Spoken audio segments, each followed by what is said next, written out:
আজ একটা easy tiffin idea তোমাদের সাথে শেয়ার করি, যেটা বাচ্চা থেকে বুড়ো সকলের পছন্দ হবে। বানানো খুব সোজা। প্রথমে আমি এখানে ব্রেড নিয়ে নিয়েছি, তারপর তার মধ্যে 1 চামচ করে মেয়োনিজ দিয়ে দিয়েছি সবকটার মধ্যে। এরপর দিয়ে দিয়েছি রেড চিলি সস। অবশ্যই এটা বাচ্চাদের জন্য বানালে রেড চিলি সসটা স্কিপ করে যাবে। আর এছাড়া দিয়ে দিয়েছি 1 চামচ করে টমেটো কেচাপ। এবার ভালোভাবে চামচের সাহায্যে আমি সবকটা ব্রেডের মধ্যে এই তিনটে জিনিসকে স্প্রেড করে নিচ্ছি।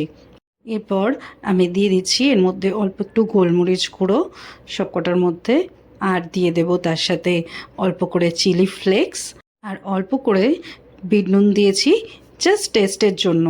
চাইলে কেউ নাও দিতে পারো, তাতে কোনো অসুবিধা নেই। এরপর আমি দিয়ে দিয়েছি গ্রেট করে রাখা মোজারেলা চিজ, একটু ভরে ভরে দিয়েছি।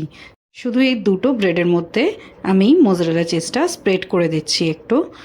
এরপর ওপর থেকে দিয়ে দিয়েছি অল্প করে ধনেপাতা কুচি।